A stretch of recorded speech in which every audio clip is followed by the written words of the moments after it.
είναι ότι η χώρα μας είναι πράγματι πλούσια. Νοτίως της Κρήτης, στην επωνομαζόμενη λεκάνη του Ηρωδότου, υπάρχει ανεκμετάλλευτος πλούτος και πρέπει άμεσα να προχωρήσουμε στην αξιοποίησή του. Από εκεί και πέρα, πρέπει να πάρουμε το παράδειγμα του κράτους του Ισραήλ. 150 χρόνια ρούφα για τον πλούτο. Είπε ναι. Άσε τώρα. Ποιος ξεκίνησε να βγάζει πετρέλαιο, κυρία Κανέλη? Ποιος ξεκίνησε να βγάζει πετρέλαιο στην Ελλάδα? Οι Έλληνες το 1973 επί στρατιωτικού καθεστώτος. Με Έλληνες εργάτες, με την ανεργία στο 0, με τη σούστα του δημοσίου χρέους στο 0. Τα λαβρεωτικά τα ξέρεις. Εσύ πας 100 χρόνια πίσω. Οι Siemens πώς ήρθε? Δεν τον ενδιαφέρει. Στη Χρυσή Αυγή λες για τη Siemens. Στη Χρυσή Αυγή τα λες για τους χωροφύλακες του 1910.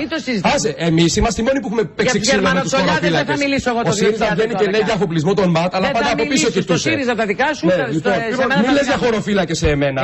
Είμαστε οι μόνοι που έχουμε πάει κόντρα σε αυτό το σύστημα εξουσίας.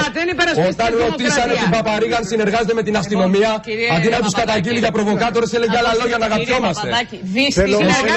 Έτσι είπα στην Παπαρίγα, έτσι της είπα, συνεργαστήκανε, να δούμε τα πλάνα. Συνεργαστήκατε, δεν ασχολείσαι με παλιοκουμούνι, δεν ασχολείσαι με φασισταριά, αν είναι δυνατόν. Δυστυχώς, πέρα από την κρίση της οικονομίας. Τη ρωτήσανε, συνεργαστήκατε και απάντησε, κύριε Αναβολή, λόγω παρέλευσης ωραρίου. Ποιο είναι το πρόβλημα αυτό, κύριε Αναβολή? Με τους παλιορουφιάνους που είναι μια ρουφιάνα από το κόμμα σου και μας σύρει στα δικαστήρια κατηγορουμένους. Πέρα από την κρίση λοιπόν, ένα λεπτό, τέθηκε ένα θέμα προσωπικό και δεν επιτρέπω σε κανέναν. Ξέρετε ποια είναι η κρίση δημοκρατίας?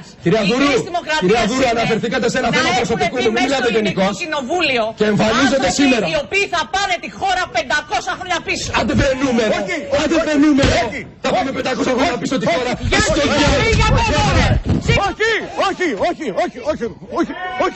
Όχι.